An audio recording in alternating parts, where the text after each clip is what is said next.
Hello guys, get ready with me to my office. അപ്പോൾ first തന്നെ ഞാൻ use ചെയ്യുന്ന സ്നെയിൽ മ്യൂസിനാണ്. സ്നെയിൽ മ്യൂസിൻ എന്ന് പറഞ്ഞ പ്രോഡക്റ്റ് ഞാൻ യൂസ് ചെയ്യാൻ തുടങ്ങിയിട്ട് 1 year ആയി.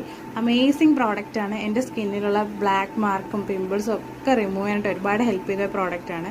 പിന്നെ ഞാൻ യൂസ് ചെയ്യുന്നത് ഫോട്ടോ ബാൻ എന്ന് പറയുന്ന ബ്രാൻഡ് ഒരു സൺസ്ക്രീനാണ്. സൺസ്ക്രീൻ ഇടാതെ ഞാൻ പുറത്തിറങ്ങൂല. ആരും സൺസ്ക്രീൻ ഇടാതെ പുറത്തിറങ്ങരുത്. Because sunscreen is very very important.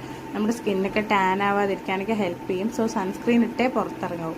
So next ഞാൻ ഇടാൻ പോകുന്നത് മസ്കാരയാണ്.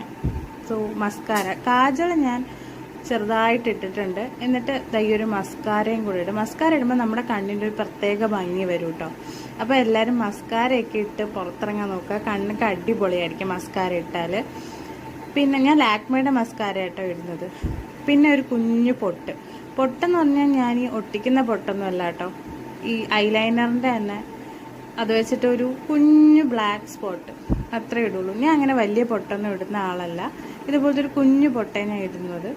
പിന്നെ നെക്സ്റ്റ് എന്ന് പറയുന്നത് എൻ്റെ ഹെയറിൻ്റെ ഈ എൻ്റെ ഹെയർ ഭയങ്കര കേളിയാണ്. അപ്പോൾ ഈ കേൾസൊക്കെ ഒന്ന് ഒതുങ്ങിയിരിക്കാനും മുടി ഒന്ന് ഒതുങ്ങാൻ വേണ്ടിയിട്ട് ഞാൻ സ്ട്രീക്സിൻ്റെ ഒരു സിറമാണ് യൂസ് ചെയ്യുന്നത്. ഇത് അത്യാവശ്യം നല്ലൊരു സിറമാണ്, അഫോർഡബിൾ ആണ്, ബിലോ 200 ഉള്ളൂ. പിന്നെ ഇതാ കമ്മൽ. ഈ കമ്മലിൻ്റെ സെറ്റ് ഞാൻ വാങ്ങിച്ചിരിക്കുന്നത് മാക്സിന്നാണ്. സോ അടിപൊളി സെറ്റാട്ടോ. അപ്പോൾ അതും ഇട്ടിട്ടുണ്ട്. സോ ഇത്രയൊക്കെ ഉള്ളൂ എൻ്റെ ഗെറ്റ് റെഡി. എൻ്റെ മുടി ഞാൻ ഇങ്ങനെ തന്നെയാണ് ഇട്ടിരിക്കുന്നത്. ബിക്കോസ് ഞാനിങ്ങനെ കെട്ടി വെക്കാറില്ല. എനിക്ക് എൻ്റെ കേളി ഹെയർ ഭയങ്കര ഇഷ്ടമാണ്. സോ ഞാൻ ഇങ്ങനെ കേൾസായിട്ട് തന്നെ ഇട്ടേക്കും. സോ അപ്പോൾ ഇതാണ് എൻ്റെ ഫൈനൽ ലുക്ക്. സോ ഇത്രയൊക്കെ ഉള്ളൂ ഗൈസ്. അപ്പോൾ ഇതേപോലത്തെ നല്ല നല്ല വീഡിയോസിനായിട്ട് എൻ്റെ ചാനൽ ഉറപ്പായിട്ടും ഫോളോ ചെയ്യുക. ബൈ.